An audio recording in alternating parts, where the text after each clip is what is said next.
Okay.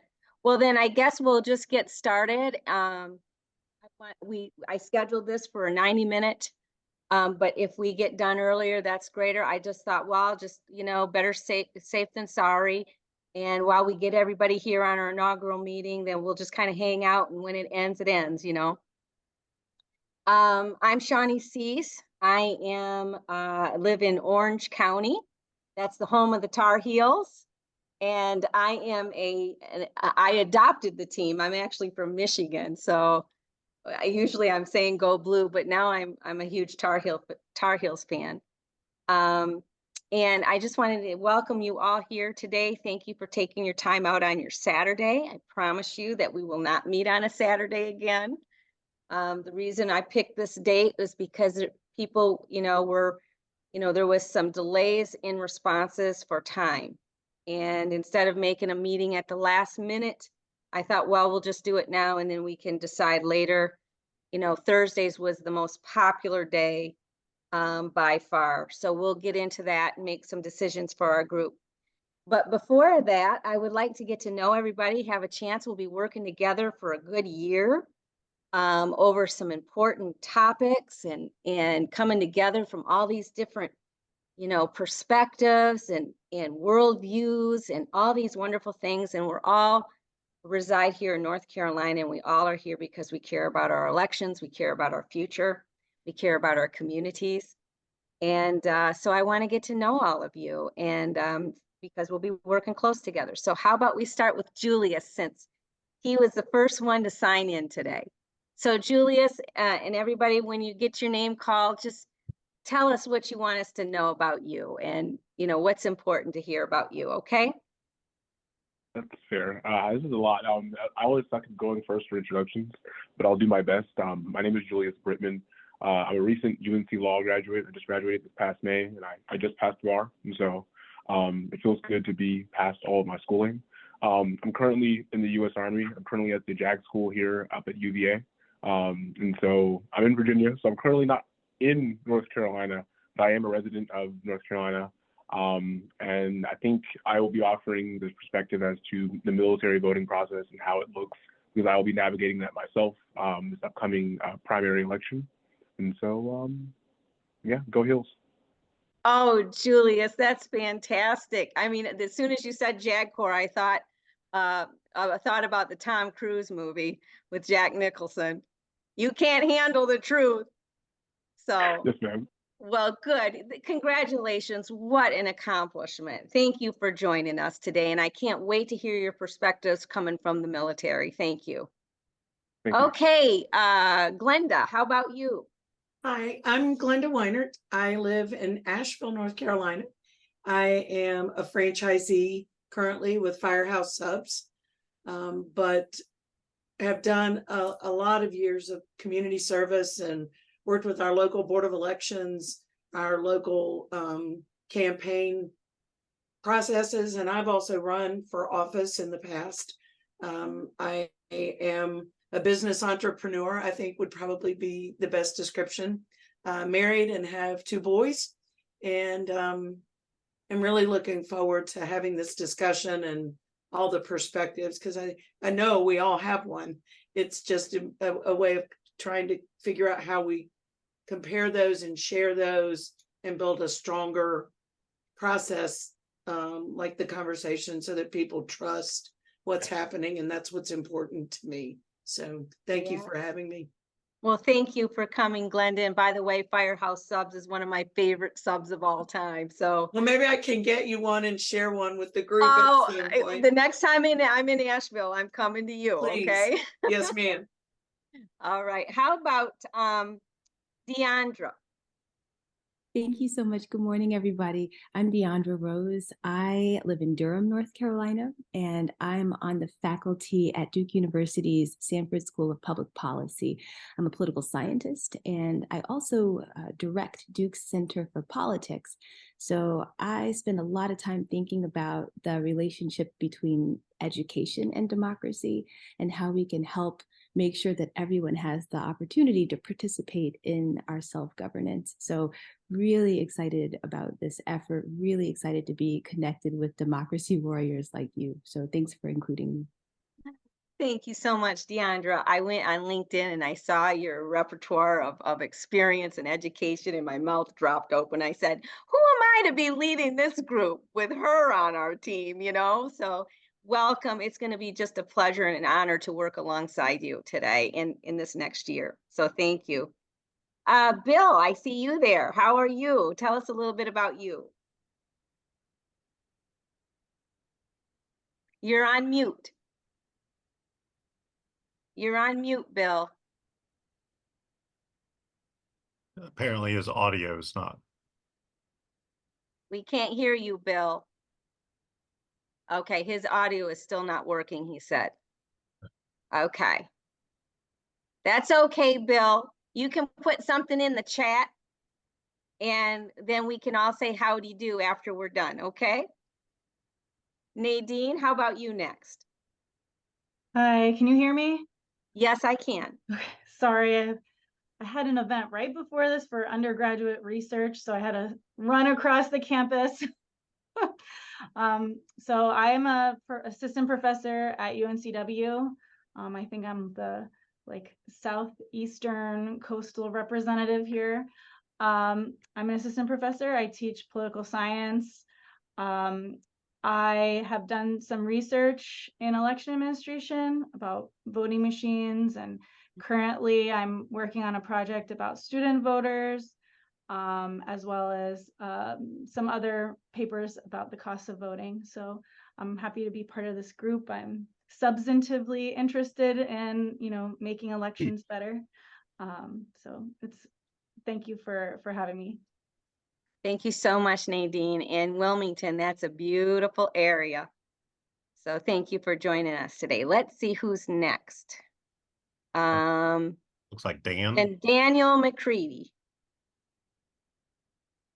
Hey, everyone. Can you still hear me okay? Yes, we can. Oh, good. Hey, everyone. My name's Dan. I am a Charlotte native and resident.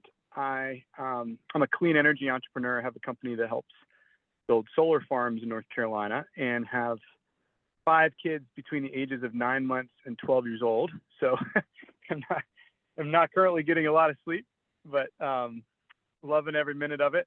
I have some personal experience with absentee ballots because I ran for U.S. Congress in 2018, and some of you may have heard about my opponent hiring a known criminal who led an effort to actually send workers to voters' doorsteps and stole their absentee ballots and forged their signatures and filled in vote choices for them, and all kinds of shenanigans. And after that occurred, I led an effort to expose that election fraud and defeat it, and we were able to win a redo and a fair election for the voters. So I have some experience with the ins and outs, good, bad, and the ugly maybe of absentee ballots, but more than anything, how the political operatives might seek to take advantage of the system. And really glad to be on this call and excited to get a chance to work with y'all. Well, thank you, Dan, for being on here. I also followed that whole situation back in 2018. And it is an honor to have you on this commission because you're going to see it from a whole different perspective. You were in it. It affected you directly in your campaigns. And so your perspective is going to be very, very welcomed, very appreciated.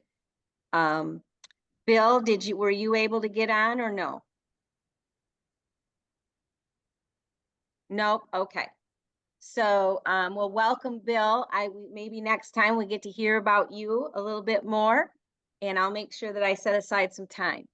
Rachel, please introduce yourself. Hi there, my name is Rachel Capon. I am born and raised in Greensboro, North Carolina. Recently graduated from UNCG with a degree in political science. Previously have worked in the North Carolina State Legislature. My goodness. I worked for a representative. I was a legislative assistant, and he represented kind of like the lower eastern portion of North Carolina. We had all the great beaches. We had Carolina Beach, we had Holden Beach, we had Southport. So that was a really fun opportunity. And then ended up transitioning. My husband and I started our own political and public affairs consulting firm, and we are doing a lot of work with that, working with different legislators and working with the Carter Center as well. So I am the North Carolina State Coordinator, helping Bob and Jennifer. So I'm very excited to help you all out. I'm here as a resource should you all need anything, and very excited to finally meet some of you all and to also see some of you all again after our October 9th event. So appreciate you letting me be a part of this call. Well, thank you, Rachel. Capon Consulting has been top notch all the way. It's been a pleasure working with you so far. And thank you for being here and with bringing all of your experience. And plus, we'll need your resources and we'll need your guidance moving forward. I'll introduce myself a little bit, and then I'm going to fall right into Michael and I'm going to let him introduce himself. And then he'll take it from there in giving us an overview of our purpose today. So again, I'm Shawnee Cease. I've lived here in North Carolina since 2015. I worked in Washington, D.C. I've worked in Kenya and Myanmar and at the United Nations in Geneva, Switzerland. My doctorate is in public policy and administration, but really my career has been in government and community relations. It's, strategizing with NGOs across the world and working as a consultant, working in community coalition building, which is actually what my expertise is in. That's what I did my dissertation in. So I have a plethora of experience on the community level across the world and also on higher levels in government.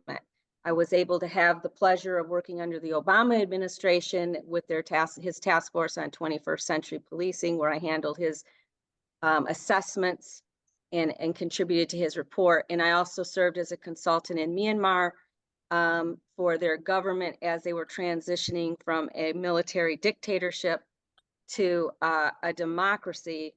Sadly, they lost their democracy in recent years. So tragic, and I knew it was going to happen when I was there. It was not going to last, mainly because of how they handle their power, their elections, everything. I mean, how they value a person's opinions and their freedom to make a choice. So it changed my worldview. And I started getting into serving on a different level with the Orange County Board of Elections here for 2 terms. I absolutely loved it. And now I serve as the Director for Continuing Education at Piedmont Community College. So, and then serving in other capacities as a consultant as the opportunities arise. But I will give it over to Michael. Michael, could you please introduce ourselves and then move right into the purpose? Sure. So I'm Michael Bitzer. I'm a professor of politics and history here at Catawba College in Salisbury. I'm in Rowan County, kind of in the middle of the state. And I have the pleasure to serve on the steering committee along with Jennifer Roberts, former mayor of Charlotte, and Bob Orr, former Associate Justice of the State Supreme Court. And I also worked with them, and a number of y'all worked with us on the North Carolina network for the 2022 election, where both Jennifer and Bob organized, along with Rachel, a series of town halls that were held in each of the congressional districts in that election year. And it was really an attempt sponsored by the Carter Center to try and get the word out, to do some public education about elections and election administration. And the name of the network really describes what I think we're trying to do with this commission as well, is to ensure that we have fair, safe, and secure elections. And I think with all of the issues that all of us have seen and heard and witnessed in terms of our elections, I think that this group and the commission larger really has kind of a twofold dynamic at play. I think the first goal is very much focused on public education, trying to get the word out, trying to combat misinformation or disinformation about our elections process. Within the United States, we have a very decentralized election administration process. We have 50 different sets of rules because the 50 states basically run their elections in very unique ways.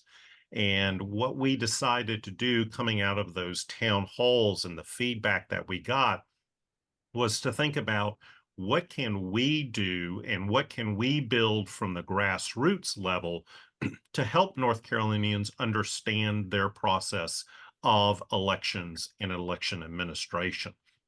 And so starting back in March of this year, Jennifer, Bob, myself, along with Rachel, along with Martha Croft at UNC Charlotte and Chris Cooper at Western Carolina University, came together and we started bringing in names and thinking about the structure and the topics that we thought that this commission should tackle in terms of thinking about and understanding the process of running our state's elections, but also thinking about, are there recommendations we could make? And, are there policy considerations that once we investigate these various topics, could we be looking at proposing some ideas that may strengthen the notion of fair, safe, and secure elections here in the state?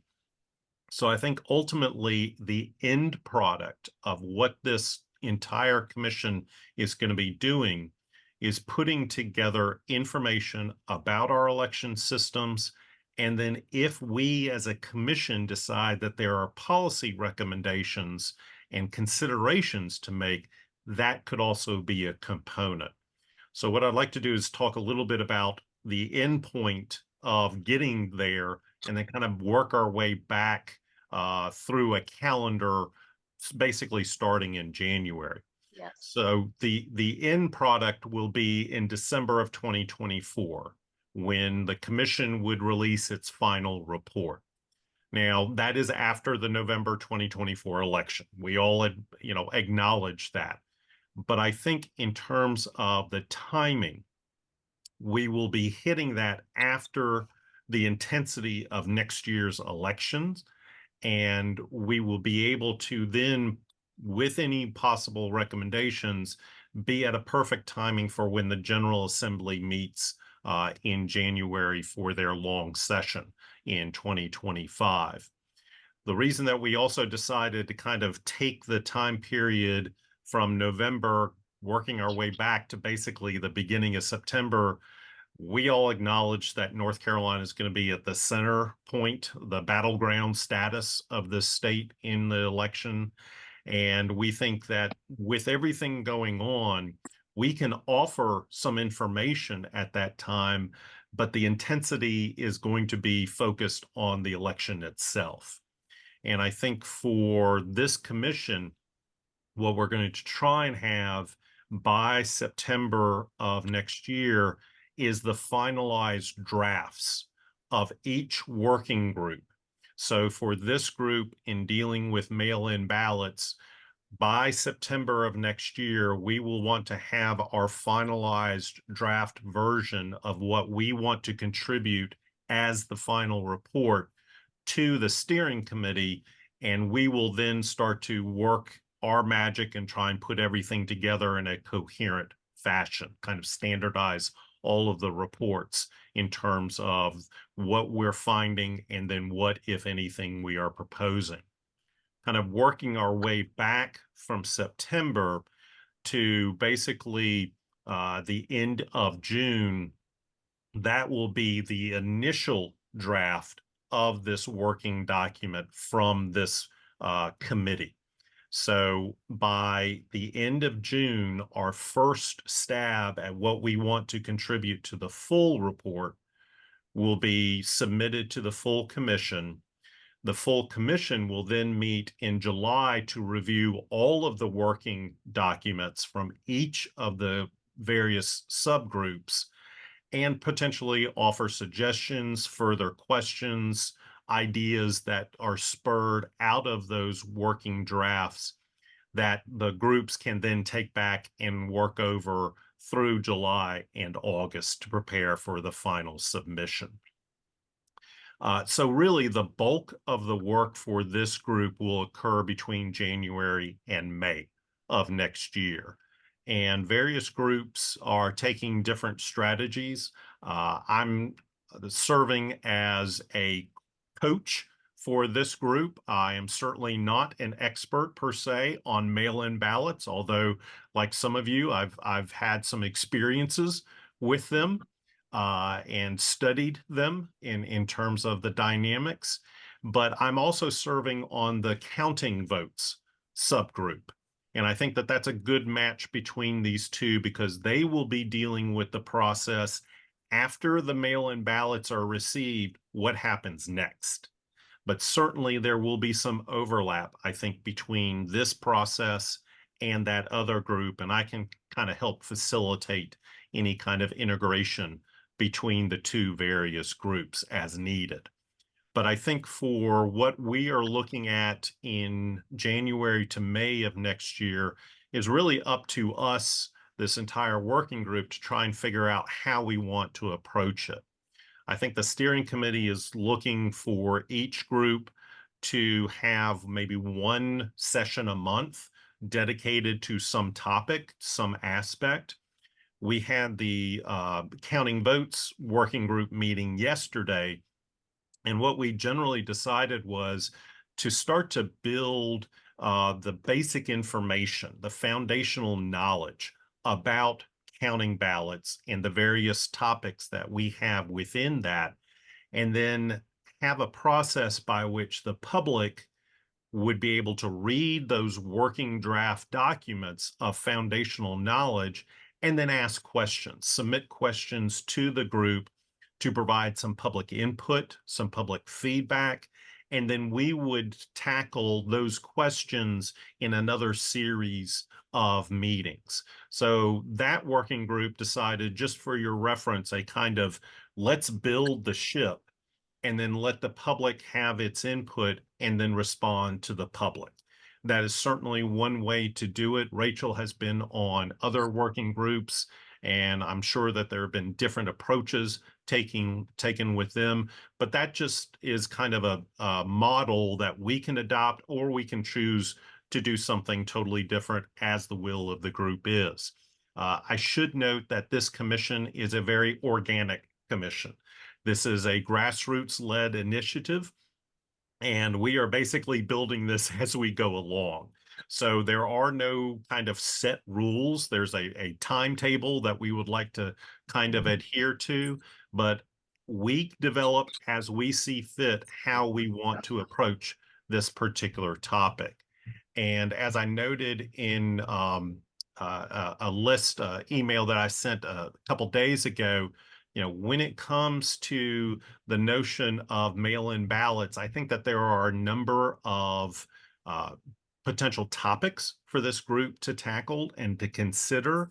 I think Shawnee did a fantastic job in outlining a lot of what we could use as kind of a structure for the formal report under her section, educational moment, you know, the current processes and procedures that she wants to go over. I think that that is a really good, perhaps structural approach to be taking and utilizing for this group's document, but I'll leave that up to the will of the group. So any questions that I can answer about the commission as a whole or about this particular group? Well, if there are no questions, I'm just going to reiterate quickly what you said about our timeline, because I am a person that is all about timelines, okay? So from what I understand, today is our inaugural meeting. We will be meeting once a month from January to May, where we're going to be developing our research, our own education piece to the different components of mail-in ballots that we feel as a group are most important. You could go on and make numerous dissertations on every single component of a mail-in ballot, but we want to prioritize what we really feel as a group, what's most important for the public trust. That's why I'm here, is for public trust and understanding the system, the processes, and being able to communicate that well to people. So January through May, we will be doing that. Towards May, we're going to be gearing up for presenting our ideas, our outline to the public. So we want their feedback. We are the public, by the way. We have our own representatives, in a sense, in our own communities, but we certainly are not their spokesperson. So we would want to bring in a good group, a good way of fielding some opinions and some insights from a very diverse field of people. So we're looking at that in May. By June, by the end of June, we will need to have a pretty rough but solid rough draft of our outlines, our ideas of what we're going to focus on, and we're going to submit them. Michael's going to take them back and they're going to look them over, and they're going to give us some suggestions on how we can improve it. And then we're going to come back in a group in those 2 months, and we're going to be writing our final draft. And all the while that we're writing our final draft, I would encourage each and every one of us to watch very closely the election processes of 2024, all of them. If you can go to meetings for your board, go to those meetings. If you're reading articles, read the articles. Watch and keep your thumb on the temperature of the people in your community regarding elections. And I would encourage all of us to be as unbiased as possible, just to go in there as a clean slate. Like, we don't know anything. We just want to know their opinion, their insights. And then by that time of July and August, by August, we will have our final draft. And then the very final draft will be presented in December, all for the purpose of showing, the state, showing the powers that be, that we went through this exhaustive process together. These are the things that came up as a priority, and these are some of the solutions and recommendations or concerns or considerations that we would have as a group. And then they can take that from there in January, when there's the big General Assembly, and whoever's going to be presenting, I hope that somebody will be presenting on what we have found, and they can do with it what they will. So does that sound right, Michael? Yes, and I think you captured everything that we want to do. One thing that was mentioned in yesterday's subgroup meeting was, it feels like we may be kind of quiet during that period of September to November, during the heat of the general campaign. Yes. And one of the things that was mentioned by one of the working group members there was, if we get to a point where we are comfortable with the basic information about our related topic, could we go ahead and post that information on the commission's website? And I've provided the link to the commission's website there in the chat, just for your reminder and information. And so that way, if there are questions during the general campaign, people would have a central repository of basic fundamental information that we could post onto the website for the particular different areas, the different working groups. And people would have, they wouldn't have to go through the general statutes, or they wouldn't have to try and find something on the State Board of Elections website. And I think the power of this commission, being cross-partisan, being a public good government oriented entity, along with the fact-finding and any potential policy recommendations, is where, particularly with basic fundamental knowledge, we could serve as a resource during the general campaign period of time before the final report is released. Okay. All right, then the next thing before we get into our discussion, I want to point out some guidelines that I think we're all familiar with how we run meetings. This in particular, I was trying to be very thoughtful because we want to stay true to ourselves.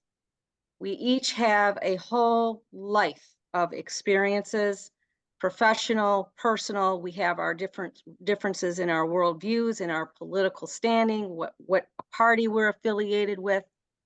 And so moving forward, I would like the group to be able to feel very safe, to be able to express what they want to express, whether you like it or not, and you're okay with their opinion.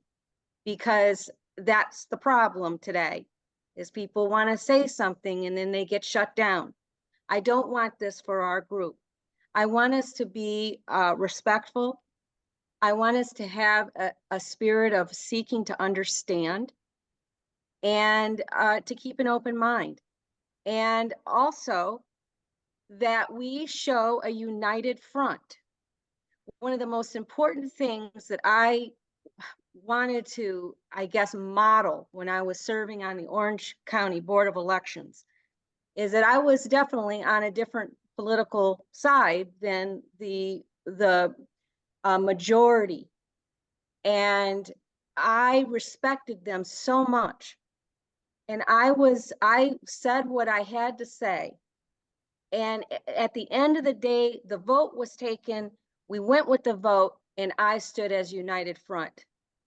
Because to me, that was all about public trust. That's democracy right there in action. And I wanted to model that to our people in our county, that we didn't have to agree on things, but I respected the process. And it made all the difference in the world in Orange County because we had a board that respected one another. And we're there not for political reasons. We really were not.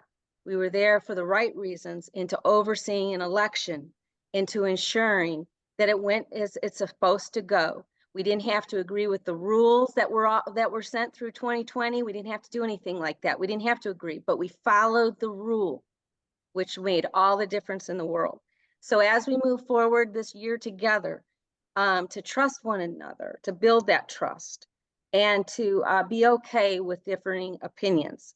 Many of our opinions are not necessarily based upon fact, but and so we might have those perceptions that you may disagree with and we can't back it up, but those are our perceptions. So it makes it real. So we're going to be grappling with things like that. We want to mirror the people in our community, because there's a vast range of opinions. And let's bring them to the table so that we can grapple along with looking at what the rules are and what the laws are and what the system is and seeing it for what it is. Just being yourself. If everybody can agree with that, then I think we can move forward. Is everybody okay with that? Okay. The next piece then is I want to get into it. I have as the educational moment that Michael was talking about just after this discussion.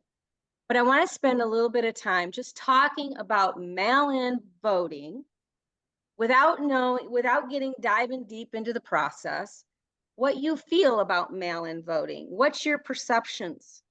What would you like to talk about? And I would like to have you share that. Who would like to go first? Or you can just jump in.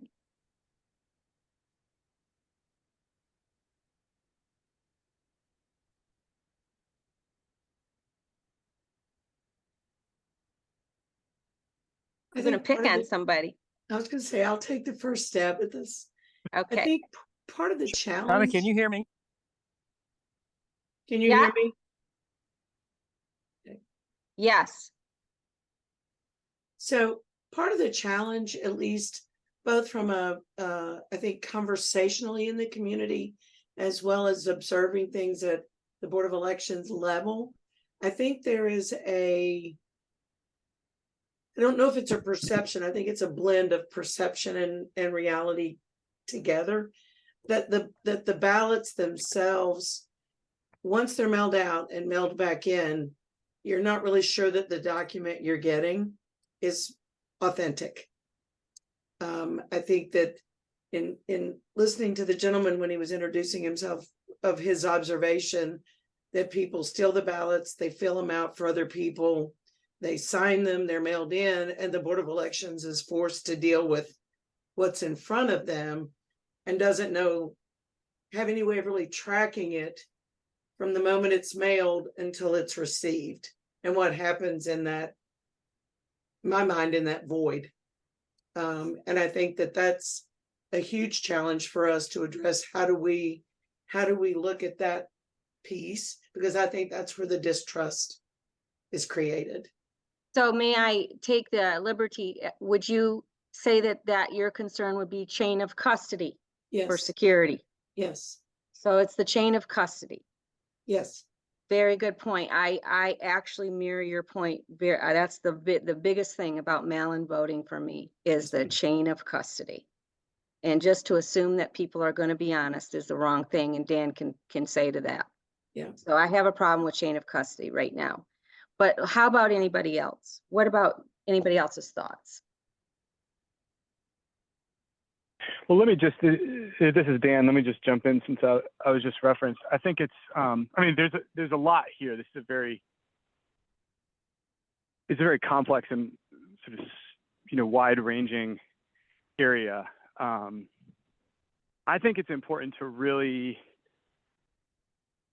just from a factual standpoint, lay out there the differences in, well, how best to say this. There's a message out there nationwide right now that voters are cheating in elections, which is not true. There's, if you look at the facts, there's almost no, voters are not doing anything wrong. It's extremely rare factually to have an election actually manipulated by voters trying to do something wrong. And notwithstanding a lot of messaging out there by the politicians right now trying to sort of cast doubt on voters' intentions, when things do go wrong historically with mail-in ballots, which is also very rare. I mean, my case was the largest case of election fraud in modern American history that happened in Bladen County, North Carolina. I mean, it's, very rare to actually have problems with mail-in ballots that affect an election. But when it did crop up in my case, it was not voters that had done anything wrong. It was a, political campaign and political operatives. And then there was also the prosecutors who had sort of turned a blind eye to kind of known allegations of bad activity by these kinds of operators in the area. So I don't mean to go on too long, but I just think it's really important to designate, to sort of differentiate between, okay, like what are voters doing, and then what maybe other actors may be doing to try to influence elections. And there's also a very wide range of processes and procedures, and like how different states handle mail-in ballots. So like in Arizona, for example, everybody I think just gets a mail-in. Everybody who's registered, just a mail-in ballot shows up in their mailbox, and they mail it in. I think 8 in 10, or maybe 9 in 10 voters in Arizona will just mail in ballots. And so there's just a really wide range of how things are done, and we have a system here in North Carolina that maybe has worked really well in certain ways, maybe not as well in other ways. Anyway, I'll stop going on, but I just wanted to kind of throw out those initial thoughts since I was referenced in the comment a moment ago. Yes, and thank you, Dan, for saying that. It's true. There's the myth. Most people are good. Most people do things the right way. They follow the law, right? But there are other actors that do nefarious things. There was just a judge in Pennsylvania that turned over a whole election because of the mail-in ballot fraud that happened. They couldn't even determine what was real or what wasn't. So he just overturned it and they're having a new election. So it does happen, it affects elections, and I think that the more people's eyes are on things, the more that they see and the more that they start to become skeptical, maybe times when they don't even have a reason to be skeptical. It's just this feeling that they get and they don't like what they're seeing or hearing. So I appreciate that, Dan. We have to remember that the majority of people do good and they're there for the right reasons and they don't cheat. We're here because we want to show where there could be holes and how we can improve the system. Anybody else would like to share? I can go. Oh, sorry. Go ahead. Julius, you want to go ahead? And then Nadine. Okay. I don't want to. Okay, understood. I think first and foremost, I'm still learning about all this and still kind of just bringing in information. But I guess kind of like in terms of initial thoughts, one of the things I think about in terms of accessibility to the polls is I guess like how the mail-in ballot ties into all of this. One of the things I was reading is that one does not get a mail-in ballot unless they, I guess, physically turn in or mail in some type of form to get the mail-in ballot. And I was looking at the voter turnout for the last two elections for November and October. It seems that like 15% of the state's population actually votes. And so part of me starts to think about like accessibility and like we live in an age where, you know, right now we're not having this meeting in person. We're doing it via teleconference, or people, they don't get their groceries via, you know, leaving anymore. Someone delivers it. And so I question and consider whether or not we should send everyone a mail-in ballot who's, you know, registered to vote, and I guess expanding the amount of people who are actually getting a chance to vote. Then one of the other things I was looking at was, I think it was number 8 under the educational moments, you put the Uniformed Overseas Citizens Absentee Voting Act. One of the biggest differences is that those individuals who qualify under that provision can vote via email or vote via the portal itself. And so I find it interesting that, you know, we do have special carve-outs, and it makes sense. A lot of these individuals are overseas or incapable of meeting that 50-day, or not 50-day, the 3-day deadline to get their votes back in. And so it makes sense that they have a portal. But a part of me is curious as to whether or not we could expand such a system to, I guess, include more people in the voting process. Yeah, that's true. You know, accessibility is a huge issue.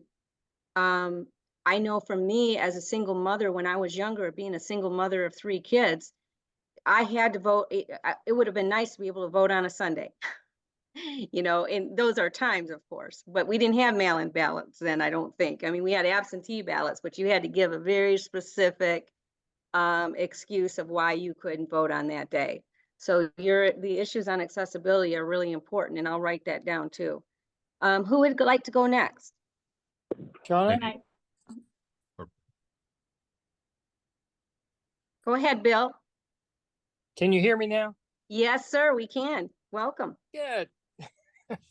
I'm still having trouble with the connection, so I hope I can get through. I have a procedural question about this. It relates to what all the other speakers have said, but I'm wondering if we have to, at some point, determine the baseline assumptions that we are operating on.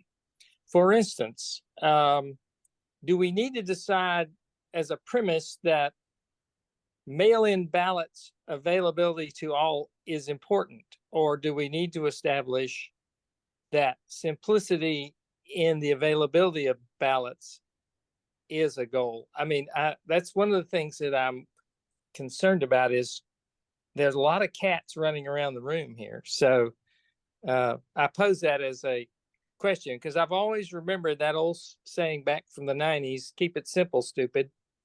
And so I noticed in reading the statute is not very simple. I mean, there are a lot of little ins, outs, exemptions, etc. So one of my thoughts is, what is our baseline premise that we're operating off of? Well, that's a very good question, Bill. And I think that in this discussion, we can come to that determination.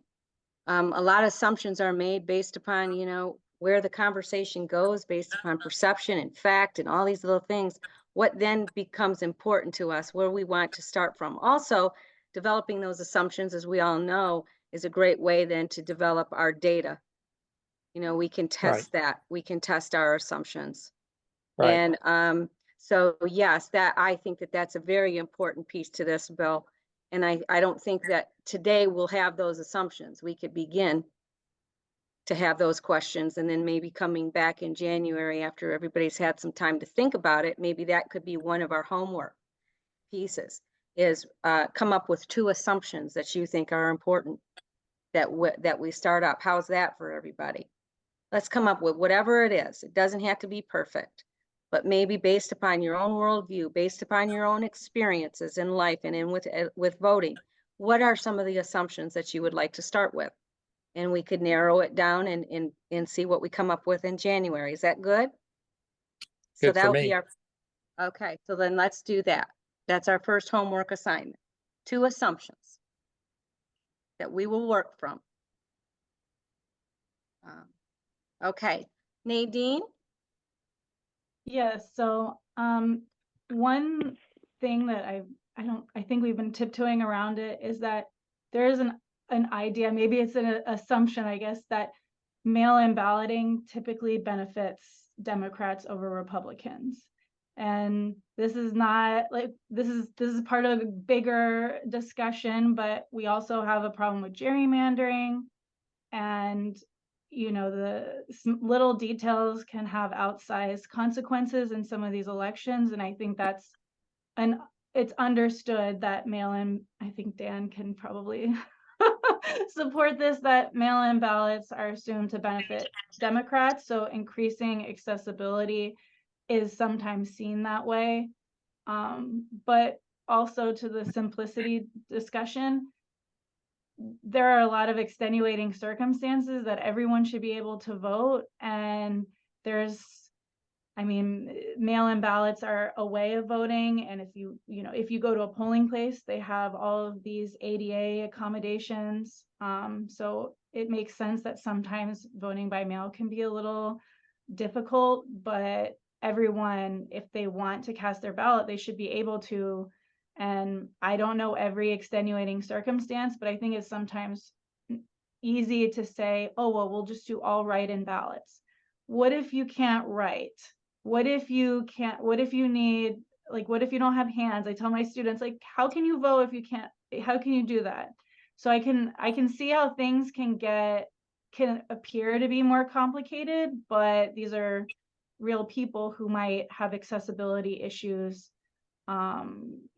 Even just casting a ballot, which seems very easy, but I don't know if it's easy for everyone, or like people in nursing homes, that's like a location that we have a lot of problems with. So like the chain of custody can be difficult there, but what if you're just not able to even get your ballot into the box or fold an envelope, or what about access to all these places that you would actually need for mail-in ballots? So I think accessibility is an important consideration. And on the other flip side, when you limit access to mail-in balloting, it seems to people as like this is a Republican like way of increasing their vote share. Even if it's not true, that's I think how the regular person who is kind of aware of what's going on in North Carolina can see this be part of like a bigger trend. Mm-hmm.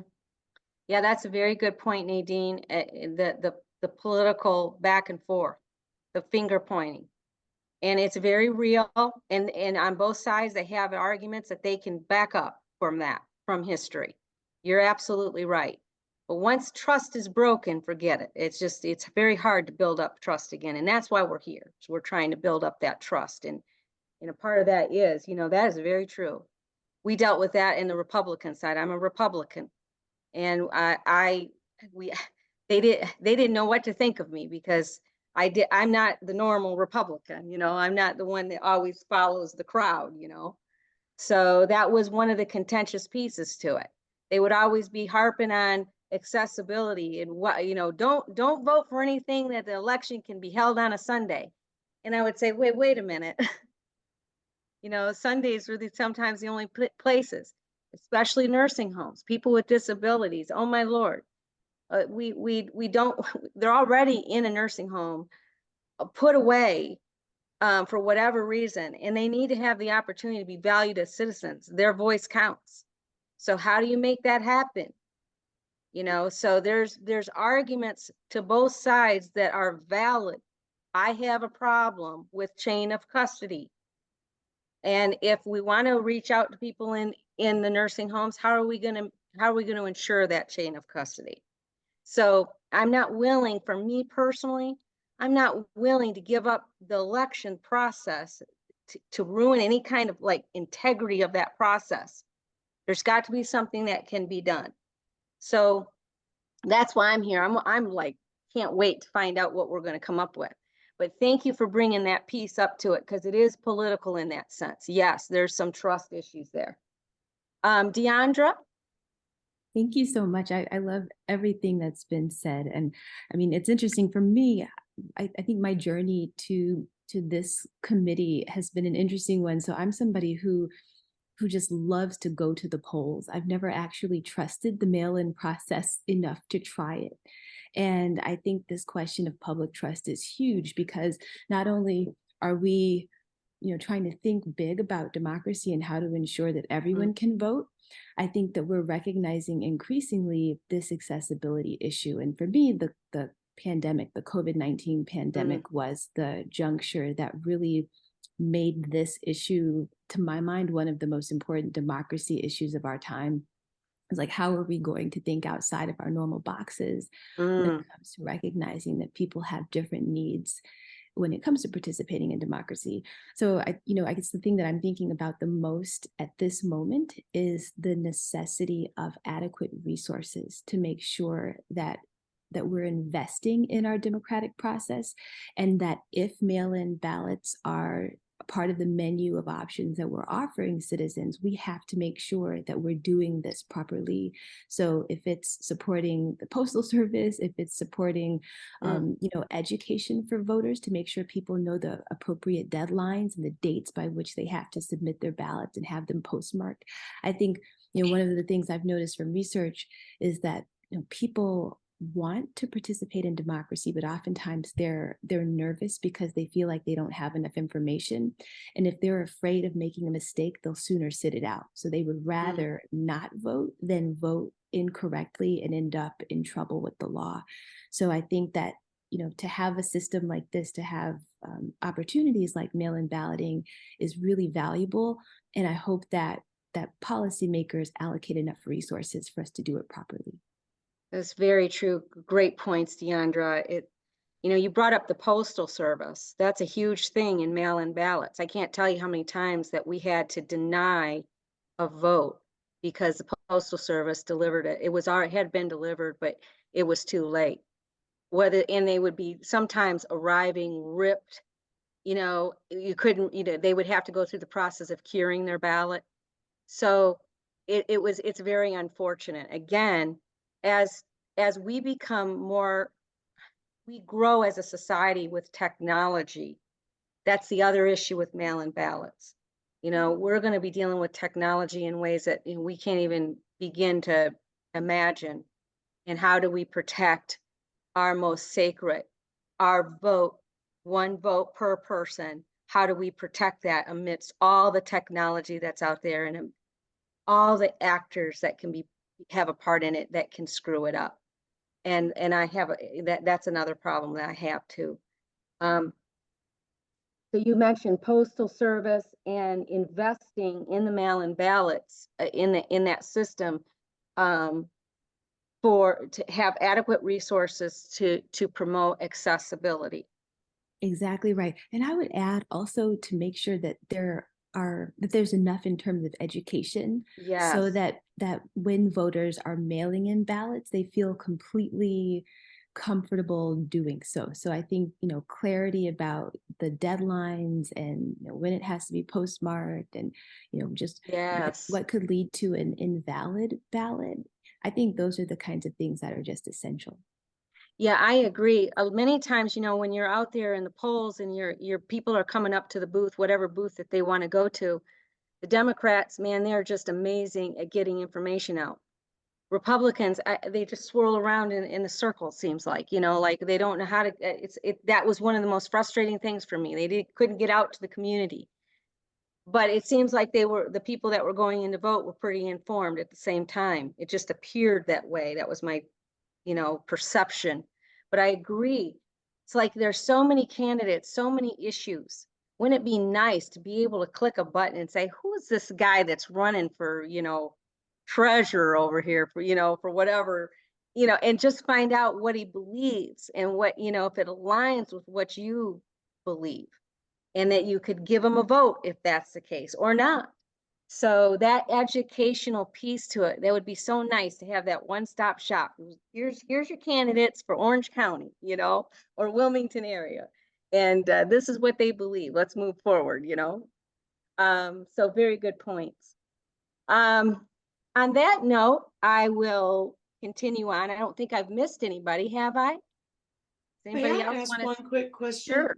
And Nadine, you kind of brought this up in what you shared, and Michael, I'd love to hear your perspective on this. But in observation with the Board of Elections, through whether they were the larger election cycle or municipal cycles or off cycles, when the mail-in ballots started coming in, there were numbered memos from the State Board of Elections telling them you could look to see that the signature and the witness were there, but they weren't allowed to verify the signature. And the numbered memo was an additional explanation of the statute. And that's how the current seated board interpreted it, but they were not verifying signature.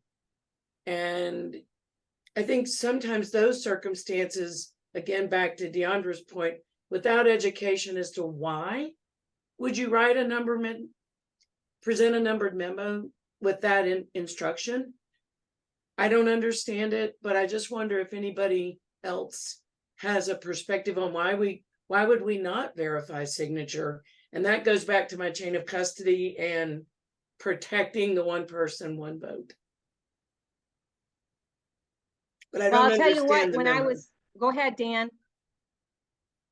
Well, yeah, this is Dan. I mean, I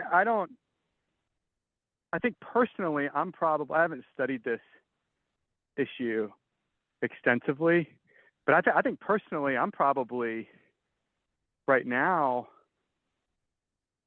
thinking there should not be signature verification because,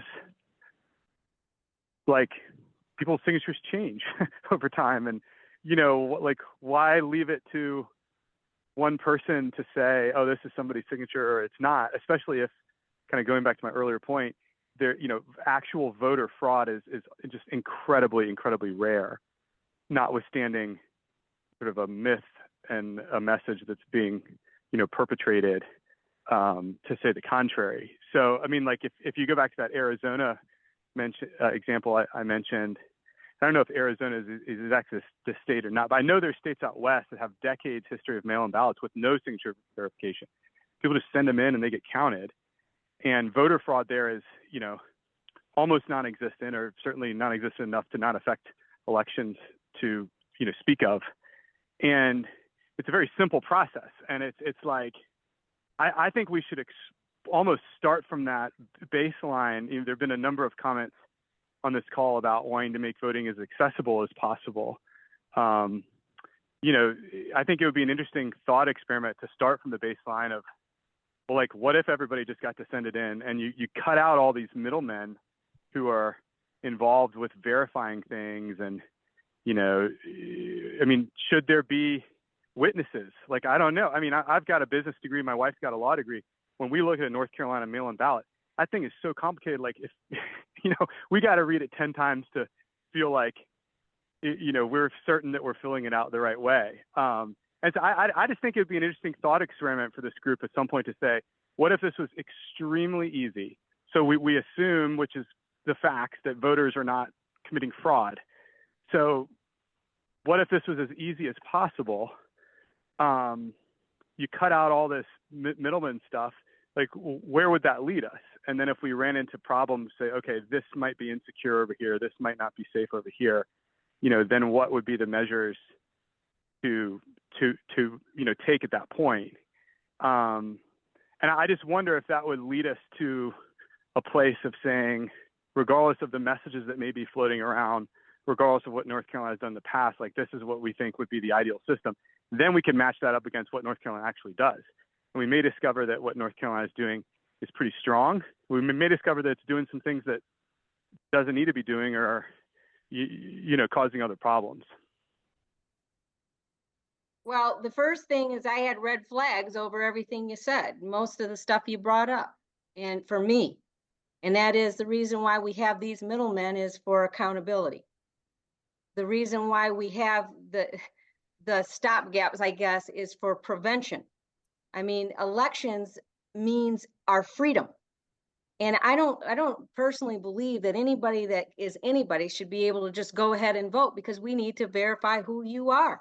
I want to make sure that people that are voting are citizens of the United States, that are residents in the area that they're allowed to vote, and that they're cleared to vote. They're not a felon or any of that that's currently a part of our law, whether I agree with that piece of it or not. So I've seen where elections where there is no accountability, no extra eye on it. I wouldn't be okay with that. I mean, that's where people, the community, come in and hold others accountable. If we take out the middleman, like you say, who then determines whether the vote is valid or not? Just one or two people? So I have an issue with that.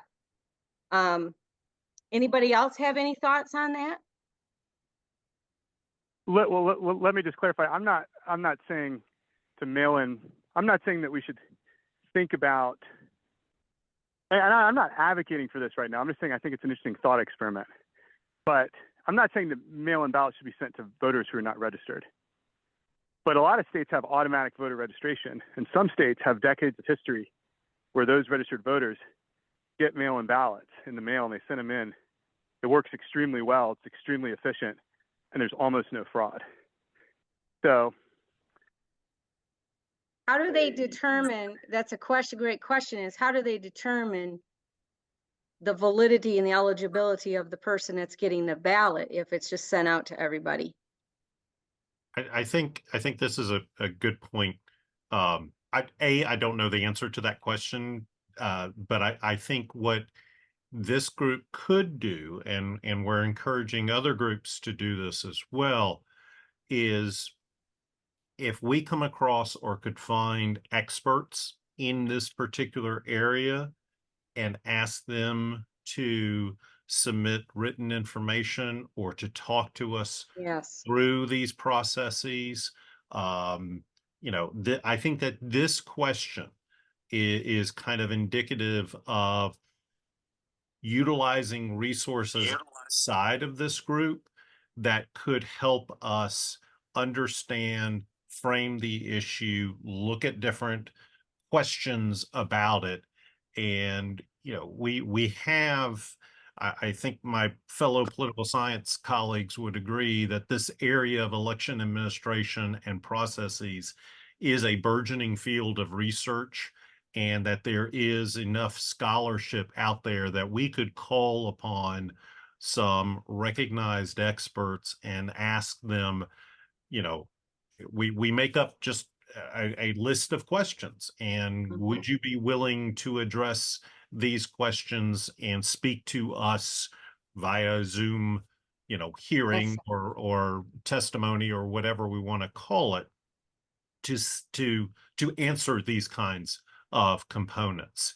You know, Glenda, I vaguely remember the numbered memo from the State Board of Elections that you referenced, but it's been a while since I've read it, so I'd have to go back and look at it. But, you know, if there is interest from this group of getting somebody who has done scholarship or study or analysis of I think Colorado has their entire process by mail-in ballots. We can get that and try and work in a session for this group that would be able to hear from an expert and get the information that we're looking for. Yeah, I think that that's very important. Do you have particular people in mind? I think between the steering group and perhaps Deandra and Nadine may have some suggestions as well. We can certainly reach out to folks. I've got a couple folks in mind from an election administration conference at UNCC and then at Georgia that I attended. But we can certainly, I think, identify at least one, maybe two or three folks that could get us this kind of information. Yeah, I think this is interesting. Because so far several people, it's common here in this conversation about accessibility, and how that relates to security. Yeah. So that would be really vital to just, it looks like that is going to be a hard hitter in this group. Accessibility is awesome. How are we going to keep it secure? I have a quick question. Does the, I guess, commission have any intention of like doing a survey of North Carolinians, or maybe even just like asking them? Because I know states have different, I mean, characteristics and the political cultures. And so maybe some states are more tolerant of different election processes than others. Like North Carolina is kind of a weird state, even amongst Southern states. No. So rather than saying, let's compare ourselves to these other states, is there any interest of just doing a survey of North Carolinians? Because I'm sure there's data, but probably not a lot of North Carolina specific data. So thank you for bringing that up. That was going to be another point I was going to mention to the group. We have been in touch with several institutions of higher education that run public opinion polling outfits. Meredith, Elon, High Point, East Carolina. They all have indicated a willingness to put onto one of their polls that they may be running next year a couple of questions about these kinds of issues. So if we want kind of as a baseline of, public opinion, here's what the state of North Carolina thinks about these issues, or however we decide we want to do it, I think we've got some resources and capabilities to be able to pursue that and could incorporate that into our report.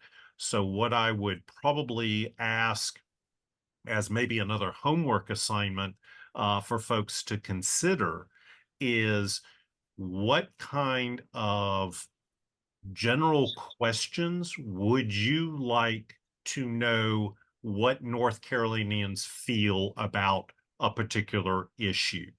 And what I would suggest is we provide that kind of general idea to the pollsters and let them craft the specific wording and question to be able to get the best information for our needs. Yeah, I think that's fantastic. And that was another point. We can go to Colorado and that's all fine and dandy.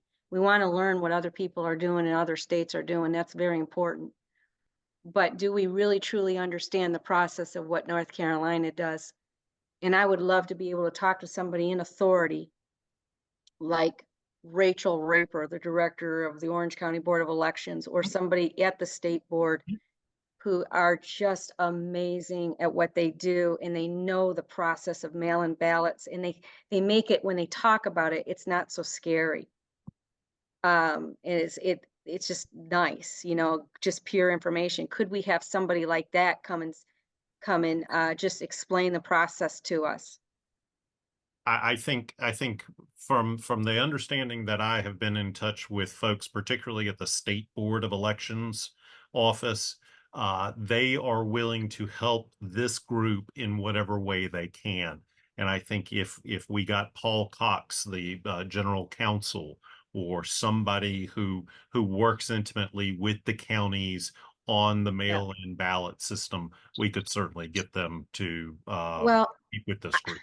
and I would like, I don't know about everybody else, but I think it's important to have one of the directors of our election boards in our county, on the county level, to be able to be there to field some questions maybe, because they see so much.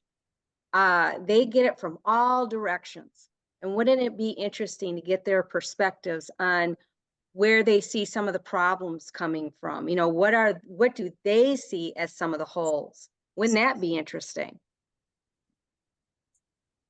Hey, this is Dan. I'm just going to jump in again. I think these are really good thoughts. I just want to throw out, I have two concerns with this direction. So one is, I think we need to be careful we're not setting us up for what could be like a massive years-long research project. I mean, this, you know, it's the amount of experts we could speak with, you know, doing our own polling. Like there's just so many details in this. Like, I wonder if maybe where this committee doesn't end up is more of a high-level recommendation, where we're able to abstract ourselves, pull ourselves out of the weeds, and, you know, our value is to come out on, you know, how do we reconcile this tension that has been, you know, come up on this call between accessibility and security, for example. But at a higher level, I just worry if we start getting too much in the, I mean, I don't know how. It's a massive project, and I worry we might be missing the forest for the trees. My other concern has to do more with my point earlier about this myth that's being perpetrated that mail-in ballots are not secure and voters are the problem. You know, I mean, the reason many, like the majority of the Republican voters now believe the election was stolen was because President Trump lied to them and cast all kinds of doubt on mail-in ballots. So, I mean, you can look at polling and see that in 2020 or 2019, there was a lot of confidence in mail-in ballots by Republican voters. It was mainly actually Republicans using them, I believe. And now there's a lot of not confidence because of this message that's not true, that's been pushed. So I guess I just want to flag that I think we have to be careful about, like, I think it's really important to get North Carolinians' input. I think the kinds of questions that may be really important are, you know, what's been your experience voting in North Carolina's system? Is it easy? You know, do you have problems? You know, were there, you know, safety and fairness issues? But I mean, if someone tells us, well, they don't think mail-in ballots are safe because their president lied to them about it, that's not necessarily a reason to not have mail-in ballots. It's not based on fact. And I just think it's important to acknowledge that there's a big political effort right now by one party to discredit, you know, mail-in ballots and use that as an effort to suppress people's votes. So I just want to make sure, I guess, to summarize, one, we don't bite off more than we can chew, and we're just clear on like what our deliverable it could actually be. Particularly because I think there's so much, people come to this from very different places.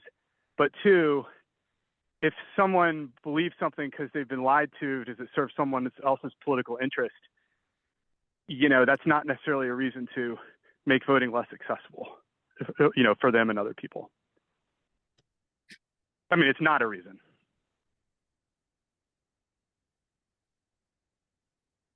Does anybody have any comments? I think they're good points, and certainly we have on the polling aspect, I have talked to each of the directors of the 4 different polls that we reached out to. They are very willing and interested to help us in any way, shape, or form. So that groundwork is already there. We would need to get the questions to them fairly early. I would say in January, we would kind of need to solidify what questions, because I don't know when specifically they will be in the field executing their polls. But all of them have said that they are willing to help this commission in whatever way, shape, or form. So that possibility is out there. But you're right. if we don't want to get too far into the weeds, we can That's right. certainly, you know, set that aside for a follow-up or some other dynamics at play. Yeah, I agree 100%. I do believe that the polling, if we did participate with the polling, which I think would be valuable in the sense that we're conducting due diligence. We're here to engage people and to be able to have a better understanding of what they're thinking. I mean, they're very intelligent, you know, across the board. And maybe we want to hear from them and from also the director. That's my opinion, but I am absolutely willing to go with whatever the group wants to go. Do you want to have the polling? Do you want to utilize that and just see where it goes? Or do you not feel like it'll be too much? I think the polling could also help focus our attention.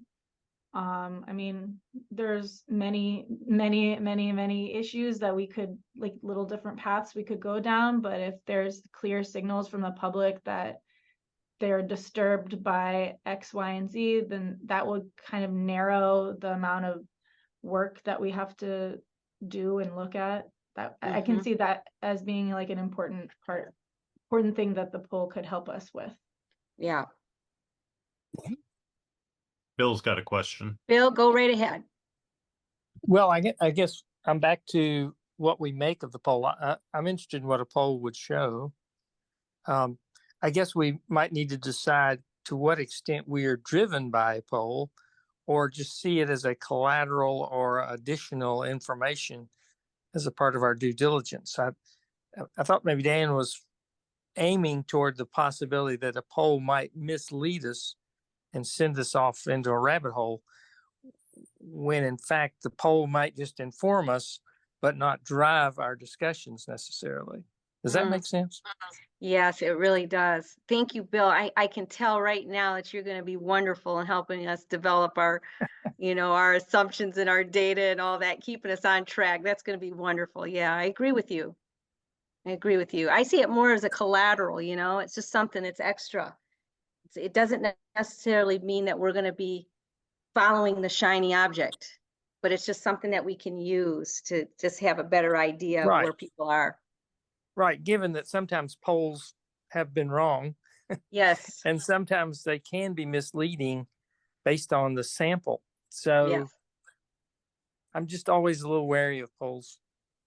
But I like polls, but I'm just a little wary of them. Yes, polls can be, the results can be easily skewed. I've seen it in firsthand. So, yes. Also, you know, I do want to address, you know, Dan had some good points, you know, but what stood out to me, of course, I have to say, is that half the population don't trust the 2020 elections. And whatever side you believe, that's where you stand. Dan feels like the president lied, and half the population believes that he did not. So going forward, realizing that that's a perfect mirror image of what we're dealing with in the community. That's where they stand. That's how our people stand. I saw it when I was working the Board of Elections. People from both camps, you know, so just keeping that in mind. The educational pieces to this, I put it out there. We're almost done. I put the educational process out there for mail-in voting. And I think that at this point, we have something to work with. We have a couple of homework assignments. One, we're going to, let me write this down. We're going to develop 2 questions each about our assumptions about mail-in voting and where we're going to start from in this group. Does that make sense to everybody? Yes. And so we're going to come with those 2 questions. If you would like to submit it, maybe I'd ask you to submit them by the end of December or something to me, and then I can put it in a nice format for everybody so we can all see. I don't have to put names by them if you don't want to, whichever, it doesn't matter. Just I can put it together for us for our next meeting. So we can have this list of assumptions and we can tackle that, okay? And then do what Michael said and suggested. is what kind of general questions about the North Carolina mail-in ballot process is a particular issue, so that we could put it out there. How do North Carolina, what do they feel about it? So what kind of questions could we ask? Maybe no more than, let's make it simple. I agree with Dan. We just need to make the poll simple and get at the heartbeat of it as much as possible. So come up with 2 questions each of what you would like to see on the poll. How's that, Michael? And then in January, when we come together, if you could submit them to me by the end of December, then I'll put those on the paper as well, on our little report. And then we can then hone it in and go right from there. I mean, on that day, we could have that poll done and then submit it out. Then the other thing, one of the housekeeping things that I would have we have to decide on is the responses that I received from the group. By far, almost all really liked the Thursday evening times. And so I was going to propose, and this is totally open, I don't, whatever you want to do, but I was going to propose the 2nd Thursday of the month. Or is there another date that you would like to meet on a regular basis? So it's a set meeting every month. 2nd, 3rd Thursday, what y'all think? Whichever, Bill? I'm okay. Either Okay. one. Either one. Deandra? I think that could work for me. It'll just depend on the time. Okay, that's the next question, is what time do you feel would be best to meet? And let's keep it down to an hour if possible. Today was a little longer because we're getting to know each other. But now we'll have jobs to do while we're away, and we'll come back and it'll be much more focused. So what time of the evening would you like to meet? Doesn't matter for me. Okay. 7 6:30 to potentially? 8? Oh, Huh? 7, perfect. 7 could work as well, yes. 7 o'clock to 8 o'clock, is everybody okay with that? Dan? That works. Thanks. Okay, cool. All right, Second. so the 2nd Thursday of the month, Rachel, if you could set that up for Zoom, 2nd Thursday of every month. And then depending upon when we get closer to May, we can then decide if we want to, meet a couple of times, or whoever, in smaller groups, maybe even if we're developing a written report, everybody, all hands are on deck. And that, because we want to present something that's really credible and reliable, and it's got teeth to it, and it's meaningful. So that time period, we'll have to kind of reorganize, I'm thinking. Is there anybody else that would like to have some input about how our meeting was today, and any suggestions for moving forward? Can I just Yes, say go really ahead. quickly, just thank you so much for your leadership. It's exciting to be a part of this team, and I'm really grateful to everybody here. I loved all the comments, and am excited to work with the group. Yes, thank you. It was, I mean, that's what it's all about, is being honest and being okay with it, just being yourself. That's where we're going to get some growth. So, be thinking too, I would like to give a third piece of homework. If you could send me what you're good at and how you could want to contribute to this project. Some people are awesome writers, they're organizers in thought, and they can write something beautiful, and a beautiful report worthy of, where it's going. And other people are really good at data and research, and why they want to dig in there. Tell me how you would like to contribute to this group. I'm also open for shared leadership. If there's something that where I'm not able to come and Michael's got something, would you be willing to step up if need be? Because you never know what could happen. So let me know that before December, when you're sending in your 2 assumptions and your 2 questions that you would like for the poll, okay? All righty then. On that note, I wish you all a happy Hanukkah, a Merry Christmas, a happy Kwanzaa, whatever you celebrate. I hope that you are just totally loaded with love and hugs and presents and whatever you're going to get. Smiles from your children and grandchildren. It's a special time, and I'm very, very happy and blessed to be able to work with each and every one of you. So thank you, and we'll see you the second Thursday in January, and we'll hear from Rachel. Okay? Thank you. Sounds great. Thanks, Thank everybody. you. Thank you, Thank Sandra. you. Bye, everybody. Bye-bye.